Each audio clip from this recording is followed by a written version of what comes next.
नमस्कार मित्रांनो, स्वागत आहे तुमचं पुन्हा एकदा आपल्या युट्यूब चॅनलवर. तर आज या व्हिडिओमध्ये आपण पहा 10वी नंतर असणारे करिअर ऑप्शन.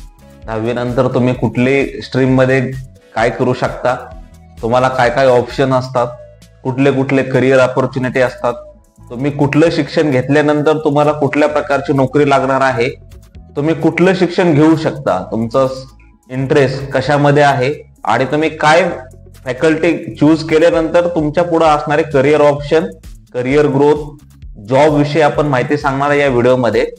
तर व्हिडिओला सुरुवात करूया. तर बऱ्याचदा असं कन्फ्युज होतं की आता 10वी झाल्यानंतर कुठली फॅकल्टी चूज करायची आहे, कुठल्या स्ट्रीम मध्ये आपल्याला ग्रॅज्युएशन कंप्लीट करायचं आहे किंवा आपल्याला काय बनायचं आहे. तर सुरुवातीला तुम्ही हे ठरवलं पाहिजे प्रत्येकाने की आपल्याला पुढे जाऊन काय बनायचं आहे. जर मला इंजिनियर बनायचं आहे, मला डॉक्टर बनायचं आहे, तर मला सायन्स घ्यावा लागेल. मला इंजिनियर त्यातली त्यात जर मला इंजिनियर बनायचं आहे तर मग मी पीसीएम हा ग्रुप ठेवी, physics chemistry math. Doctor medical field मध्ये मला करिअर करायचं आहे तर मला पीसीबी ठेवावं लागेल, फिजिक्स केमिस्ट्री बायोलॉजी. आता याच्यामध्ये हे झालं सायन्सच्या रिलेटेड. मग हे एकतर तुम्ही इंजिनियर होऊ शकता, मेडिकल मध्ये जाऊ शकता, किंवा जर नॉर्मल तुम्ही ग्रॅज्युएशन केलं, बीएससी केलं, बॅचलर ऑफ सायन्स, त्याच्यामध्ये तुम्हाला 3rd इयरला एक सब्जेक्ट स्पेशलायझेशन मध्ये ठेवायचा असतो. तर या ठिकाणी मग तुम्ही केमिस्ट्री ठेवू शकता किंवा आयटी ठेवू शकता. जर तुमच्या कॉलेजवर आयटी नसेल तर तुम्ही केमिस्ट्रीकडे पाहू शकता. मग केमिस्ट्रीमध्ये पण ऑर्गॅनिक केमिस्ट्री आहे, एनालिटिकल आहे, इनऑर्गॅनिक केमिस्ट्री आहे, किंवा त्याच्यानंतर तुम्ही बॉटनीमध्ये करिअर करू शकता, झुलॉजी राहतं लास्ट इयरला. म्हणजे कुठला स्पेशलायझेशन मध्ये करायचं आहे हे नंतर तुम्ही त्याच्यामध्ये मास्टर डिग्री घेऊ शकता, पीएचडी करू शकता.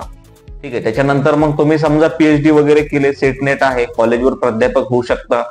पीएचडी केलं तर तुम्हाला बेनिफिटच आहे. ठीक आहे. तुम्ही सायंटिस्ट होऊ शकता. बीएससी केलं तर बेसिकली तुम्ही काय होऊ शकता, इंजिनियर, डॉक्टर, एमएससी करू शकता, पीएचडी मिळवू शकता, सायंटिस्ट होऊ शकता. नॉर्मल बीएससी करून तुम्ही एक फार्मास्युटिकल कंपनी किंवा जी केमिकल कंपनी आहे या ठिकाणी तुम्हाला जॉब मिळणार आहे. आता जर इंजिनिअरिंगचा विचार करा तर बीटेक आहे, एमटेक आहे, किंवा तुमच्या त्या फील्डमध्ये ऍज पर तुमचे जे मार्क तुम्हाला मिळतील सीईटी मध्ये, ठीक आहे, तर त्याच्यानुसार तुमचा कुठल्या ट्रेडला नंबर लागतोय त्याच्यानुसार तुम्ही इंजिनिअरिंग करू शकता. तसंच तुमचं डॉक्टरकीच्या बाबतीत आहे, किंवा अगदीच तुम्हाला एमबीबीएस ला, बीएचएमएस ला नाही नंबर लागला तर तुम्ही बी फार्मसी किंवा डी फार्मसी करू शकता. मग हे केल्यानंतर काय, तुम्ही एक मेडिकल टाकू शकता, किंवा जे आपले मेडिकल रिप्रेझेंटेटिव्ह आहेत ते आहे, किंवा याच्यामध्ये आयटी मध्ये पण जॉब असतात. ठीक आहे. त्याच्यानंतर तुम्ही तुमचं एज्युकेशन पुढेही चांगलं ठेवू शकता. हे कॉमन जॉब रिलेटेड किंवा काय असू शकतं पुढे जाऊन करिअर ह्याच्या बाबतीत सांगतो. हे पुढे जाऊन याच्यामध्ये खूप सारे फॅकल्टीज, खूप सारे सब्जेक्ट असतात, ते तुम्हाला हळूहळू माहिती होईल. हे झालं सायन्सच्या बाबतीत. सेकंड जे राहतं की कॉमर्स. आता भरपूर सारे शहरी भागात तरी प्रमाण आहे की कॉमर्समध्ये ते ग्रॅज्युएशन कंप्लीट करतात, पण अजूनही ग्रामीण भागामध्ये जर विचार केला तर लोक काय म्हणतात की नाही, चांगले मार्क पडले तर तू सायन्सनेच जा. पण सायन्सने का जा?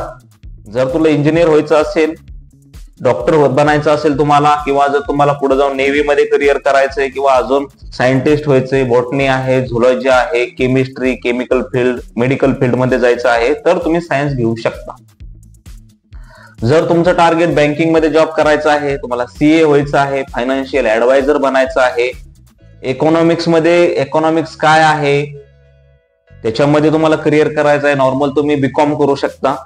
तर बीकॉम झाल्याच्या नंतर तुम्हाला अकाउंटिंग विषय आहे, ठीक आहे, तुम्ही एमकॉम करू शकता. सीए आहे, त्याच्यानंतर सीएस आहे, सीएफए आहे. तर कॉमर्स मध्ये पण खूप सारे करिअर ऑप्शन्स असतात. ठीक आहे. आता याच्यामध्ये जर तुम्ही कॉमर्स केलं, बीकॉम केलं, कुठलाही एक स्पेशलायझेशन ठेवू शकता. ठीक आहे. फायनान्स मध्ये तर तुम्हाला खूप सारे ऑप्शन आहेत बीकॉम मध्ये पण. ठीक आहे. अकाउंटिंग तुम्ही ठेवू शकता. त्याच्यानंतर इकॉनॉमिक्स मध्ये आहे, तुम्हाला कॉमर्स शिकत असताना तुम्हाला बेसिक गोष्टी क्लिअर होतात की बाबा ऍसेट टाईप काय आहे, मॅनेजमेंट काय आहे. ठीक आहे. त्याच्यानंतर बँकिंग सेक्टर कसं काम करतं, इन्शुरन्स सेक्टर कसं काम करतं. म्हणजे तुम्ही प्रायव्हेट कंपन्यांचा विचार केला, जर भारतीय कंपन्या ज्या आहेत तर टीसीएस मध्ये समजा आयटी आहे, आयटीच्या सोबत जे बॅक ऑफिस मध्ये काम चालतं, मग तिथं काय काम चालतं, ठीक आहे. जर त्यांचे जे क्लायंट असतात जसे इन्फोसिस आहे, विप्रो आहे, तर बॅक ऑफिस मध्ये काय आहे, एक US ची कंपनी आहे किंवा UK ची कंपनी. आता US मध्ये काय सगळ्यात जास्त मॉर्गेज आहे. मग मॉर्गेज मध्ये काय काम असतं की बाबा त्याचे प्रॉपर्टीच्या रिलेटेड जेवढे काय डॉक्युमेंट्स असतात, इन्कम टू डेट, त्याचं इन्कम कॅल्क्युलेशन असेल, त्याची प्रॉपर्टीचे डिटेल असेल. आता मॉर्गेज हा संपूर्ण वेगळा विषय, त्याच्याविषयी एखाद्याला व्हिडिओ बनवायचा असेल तर मला कमेंट मध्ये सांगा, मी त्याच्यावर एक स्पेशल व्हिडिओ बनवल. पण कॉमर्स मध्ये गेल्याच्या नंतर तुम्हाला हा तिथं बेनिफिट मिळतो की तुमचं, कारण त्या गोष्टी शिक्षणामध्येच क्लिअर होतात. इन्शुरन्स बद्दल तुम्हाला माहिती मिळते, बँकिंग सेक्टर मध्ये माहिती मिळते. मग तुम्हाला बँकेमध्ये नोकरी लागली, पहिला तर बेनिफिट आहे तुम्ही बँकेमध्ये जॉब करू शकता, अकाउंटिंग मध्ये जॉब करू शकता, फायनान्स, इकॉनॉमिक्स आणि जे प्रायव्हेट सेक्टर आहे कंपन्यांमध्ये काम कुठलं चालतंय, इन्शुरन्स आहे. इन्शुरन्स, कारण आपल्याला इन्शुरन्स म्हटलं की एकच इन्शुरन्स माहिती आहे, लाईफ इन्शुरन्स, असं नाहीये. Property insurance, casualty insurance, loan against property, हे सगळ्यात जास्त कामं चालतात प्रायव्हेट कंपन्यांमध्ये. अजून पण भरपूर सारे आहेत. जसं एखादं इन्शुरन्स आपण घेतला तर ते पैसे मार्केटमध्ये गुंतवतात, त्याच्यानुसार आपल्याला रिटर्न्स मिळतो. मग त्याचे डेथ क्लेम सेटलमेंटची प्रोसेस असू शकते. याची सगळी कामं चालत असतात. त्याच्यामुळे तुम्ही कॉमर्स जरी फॅकल्टी निवडली तरी तुम्हाला प्रायव्हेट कंपन्यांमध्ये नोकरी मिळणार आहे. म्हणजे असं नाही की सायन्स केल्यानंतर तुम्हाला नोकरी कुठे मिळणार आहे, तुम्ही पुढे जाऊन काय बनणार आहे, तुमचा इंटरेस्ट त्याच्यामध्ये आहे का, हे तुम्ही आधी ठरवा. ठीक आहे. जर तुम्हाला इंजिनियर बनायचं आहे, डॉक्टर बनायचं आहे का, तुम्हाला BSc करायचं आहे का, झुलॉजी मध्ये करिअर बनवायचं आहे का, बॉटनी मध्ये करिअर बनवायचं आहे का, MSc करायचं आहे का, हे तुम्ही अगोदर ठरवा तुम्हाला काय बनायचं आहे आणि त्याच्यानुसार निर्णय घ्या.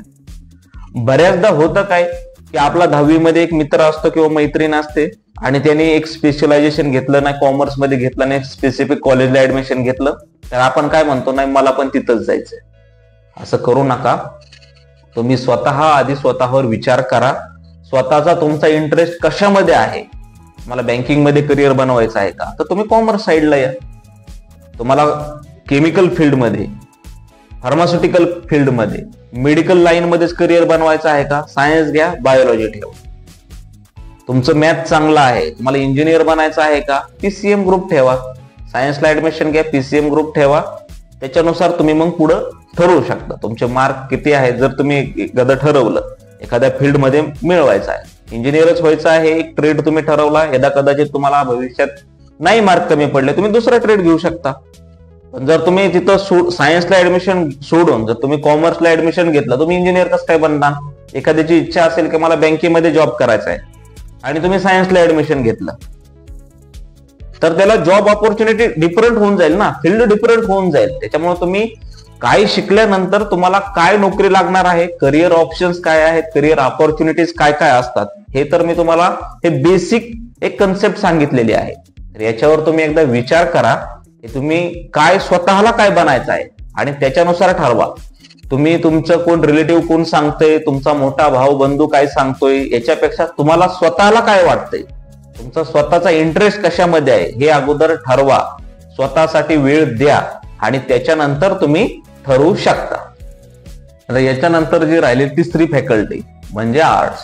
तर आर्ट्स पण तुम्ही शिकू शकता, तुम्हाला पुढे जाऊन काय बनायचं आहे.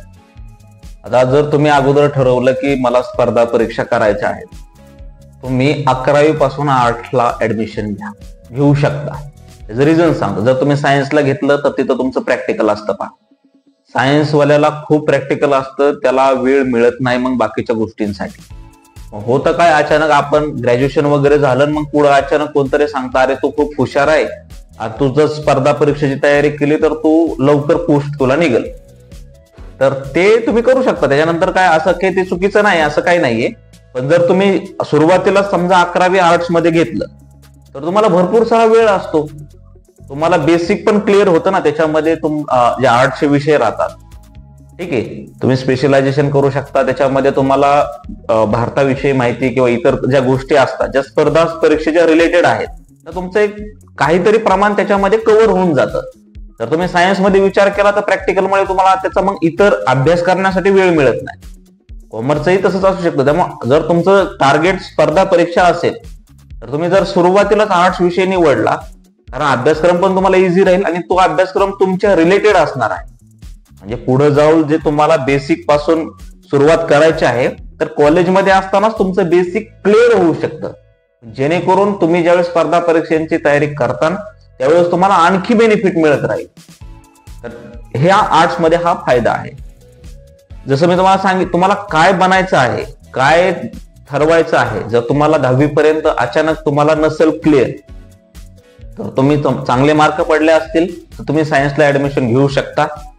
11वी पर्यंत सायन्सला ऍडमिशन घ्या. 12वी पर्यंत तुम्ही ठरवा, एक तर तुम्हाला इंजिनियर बनायचं आहे का मेडिकल लाईन मध्ये जायचंय, मेडिकल फील्ड मध्ये जायचंय. मग त्याच्यानुसार तुम्ही पीसीएम किंवा पीसीबी ग्रुप ठेवू शकता. 12वी पर्यंत जर तुम्हाला वाटलं की आता मला वाटतंय की नाही, माझा आता स्पेशल इंटरेस्ट बँकिंग सेक्टर मध्ये आहे, इकॉनॉमिक्स मध्ये आहे, अकाउंटिंग मध्ये आहे, किंवा मला असं वाटतंय मला इंजिनियर बनण्यापेक्षा मला स्पर्धा परीक्षा करायच्या, सायन्स नंतर तुम्ही ग्रॅज्युएशन फील्ड म्हणजे ग्रॅज्युएशन बीए किंवा बीकॉम ला ऍडमिशन घेऊ शकता. किंवा त्याच्यानंतर तुम्हाला नेव्ही मध्ये वगैरे जायचं आहे का, कारण काही स्पेशलायझेशन, काही जे कोर्सेस असतात त्याला एक स्पेसिफिक फॅकल्टी ही कंपल्सरी असते. तुम्हाला काय बनायचं हे ठरवा. 11वी पर्यंत जर तुमचं ठरलं नसेल तर तुम्ही ऍटलिस्ट 12वीला तरी क्लिअर करा.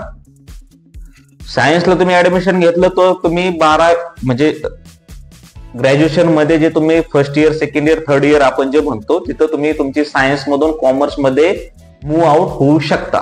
पण कॉमर्स मधून सायन्सला किंवा आर्ट्सला जाता येत नाही शक्यतो तरी. तुम्ही एकदा ते कॉलेजशी संपर्क करून विचारू शकता की बाबा हा मी असं असं केलं तर जाऊ शकता का. मे बी काही कॉलेजला अलाव करत असतील, पण माझ्या माहितीप्रमाणे तर सायन्सला तर होतं. कॉमर्स बद्दल तुम्ही स्वतः विचारा, आणखी माहिती घ्या.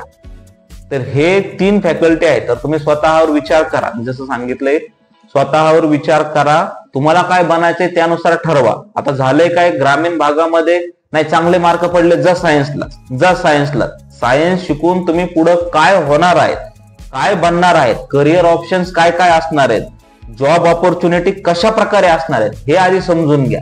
बीकॉम झाल्यानंतर तुम्ही पुढे करिअर ऑपॉर्च्युनिटी काय आहे, शिक्षण तुम्ही घेतलं, प्रायव्हेट जॉब आहे, बँकिंग सेक्टर आहे, अजून इकॉनॉमिक्स मध्ये तुम्हाला जाता येईल का, सीए होता येईल का, सीए ऍडवायझर होता येईल का, फायनान्शियल ऍडवायझर, कसं काय तुम्हाला काय करायचं आहे, हा सर्व गोष्टींचा विचार करा. का स्पर्धा परीक्षा करायच्या आहे, स्पर्धा परीक्षा करायच्या असेल तर तुम्ही आर्ट्स निवडलं तरी चालेल. हा विचार तुम्ही स्वतः करा आणि त्याच्यानंतर निर्णय घ्या तुम्ही. आणि बऱ्याचदा जसं मी सांगितलं, ह्या मित्राने सांगितलंय, रिलेटिव्हने सांगितलंय किंवा मी सांगितलंय. आता मी हा माझा जो ओव्हरऑल एक्सपिरियन्स आहे, 6-7 वर्ष मी पण कॉर्पोरेट मध्ये जॉब करत आहे, हा ओव्हरऑल एक्सपिरियन्स नुसार मी सांगत आहे. कारण मी ज्यावेळेस ग्रॅज्युएशन मध्ये होतो त्यावेळेस असं कुणी स्पेसिफिक सांगितलं नाही की तू हे शिक किंवा ते शिक किंवा हे शिकल्यानंतर तुला इथं जॉब लागणार आहे, असं सांगितलं नाही. तर असं तुमच्या बाबतीत होऊ नये म्हणूनच हा व्हिडिओ बनवलेला आहे. आणि मी आता बघतो का खूप सारे मुलं कन्फ्यूज असतात की पुढे जाऊन काय करायचं आहे, कसे करिअर ऑप्शन असतात. इंटरनेटचा वापर खूप चांगल्या गोष्टीसाठी करा. वेगवेगळ्या फॅकल्टी बद्दल माहिती घ्या संपूर्ण, त्याच्यानंतर निर्णय घ्या. अजूनही तुमचे काय प्रश्न असतील, तुम्ही कन्फ्युजन असेल, तुम्ही कमेंटमध्ये मला विचारा. तिथं पण माझा प्रयत्न असेल तुम्हाला उत्तर देण्यासाठी. हा व्हिडिओ जर तुम्हाला आवडला असेल तर लाईक, शेअर आणि सबस्क्राईब करा. धन्यवाद.